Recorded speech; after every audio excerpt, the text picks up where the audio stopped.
Welcome back to another mind-bending episode of Get Rekt. As always, I am your insolent host, the Wrecker, here to shatter the world's veneer and bring it crashing down to reality. So take a deep breath because we're about to dive headfirst into destructive enlightenment as we delve into how each darling Disney princess met her probable demise. Starting with none other than Miss, I could never marry a man who would imprison my father, then try to parlay that into a relationship, except for when I do.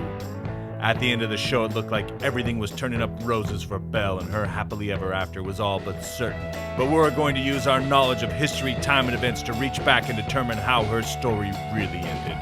That's right, Belle. The time of your reckoning has come.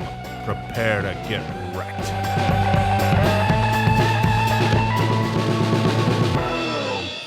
But first, a word about our sponsor. Now, if you're like me, you hate all kinds of stuff. People, things, ideas, mid-video commercials. That's why I have this I Hate It t-shirt, which ironically is about the only thing I don't hate.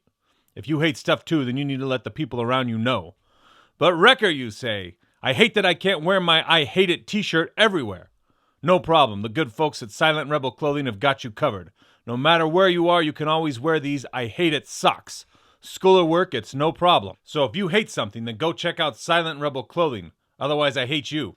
The link's in the description below.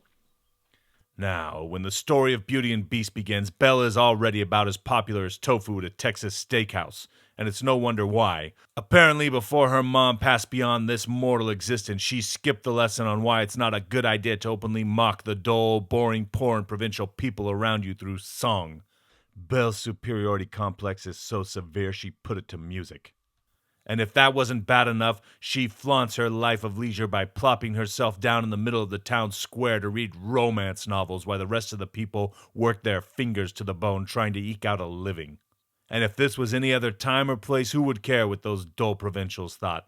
But somehow I can't shake the feeling that this is going to come back to bite Belle. There was only ever one person in the town who would stand up for Belle, local business owner and town legend Gaston. And when he tried to capture the monster that had imprisoned her and her father, he got tossed off of a cliff for his trouble. And how did Belle honor his sacrifice? She went and married the guy who tossed him. Now, don't get mad at me for pointing all this out. I'm just explaining the way the townspeople are going to see it. And then you have Belle's abusive and tyrannical boyfriend, on the other hand. Beast certainly didn't improve their situation by bringing his own baggage to the party. That's before we even get to him killing the town hero and marrying the village snob. This spoiled aristocrat spent his entire life terrorizing his servants. Ironically, when he shared his scenes with Emma Watson, she wasn't the biggest diva on the screen. He frightened the people closest to him half to death. Now, rest assured that all of this is relevant to how Belle met her demise. I'm not just insulting them for the fun of it. This story takes place in France in the back half of the 1700s. So while Belle and Beast are dancing around without a care in the world, over on the other side of France, in Paris and Versailles, there is a revolution going on.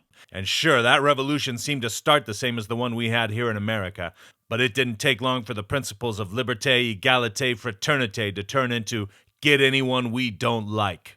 And they put an end to a lot of people.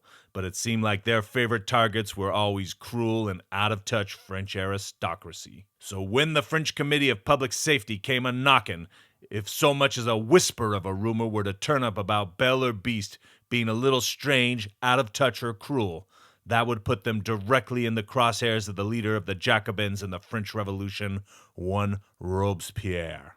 Yeah, come to think of it, Belle doesn't seem that different from the executed French queen and Hungarian princess Marie Antoinette. Now, maybe one or two of the townspeople would have stood up for Belle, put in a good word for her, said she was actually kind of nice. That would have been a good way for them to end up on the chopping block right next to Belle. That's because the revolutionaries weren't limiting themselves to the French nobility.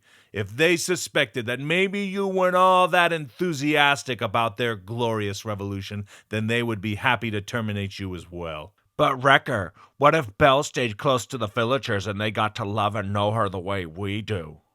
Well, smart guy, that would have been the worst possible outcome. We know this because there were pockets of France where the nobility lived among the townspeople. They worked together, attended church together, and shared a community. And when the French Revolution came for their friends, the townspeople fought back. Those people were slaughtered as traitors to the cause. Men, women, and children. There's no getting out of this. There's no thinking your way through this. This was an unstoppable force. We know how Belle died. Her and Beast were carted off to the Place de Revolution and put on the chopping block to satisfy the bloodlust of the mob. Belle's final reckoning, guillotine. So the next time you watch Beauty and the Beast and you hear Chip and Mrs. Potts say, "Are they gonna live happily ever after, Mama?" Of course, my dear. Of course. you'll know as well as I do what complete and utter bullcrap that is. Now, theoretically, I'd be willing to learn if I was wrong. So if you disagree with me, don't hesitate to leave a comment, and I'll respond to every last one of them, eager to help you discover the error in your ways. But if somewhere in the deep recesses of your heart you possess an unflinching willingness to face the truth, then feel free to acknowledge it by clicking like or subscribe. And stay tuned, because next week we're taking down a stone-cold killer. Snow White, prepare to get wrecked.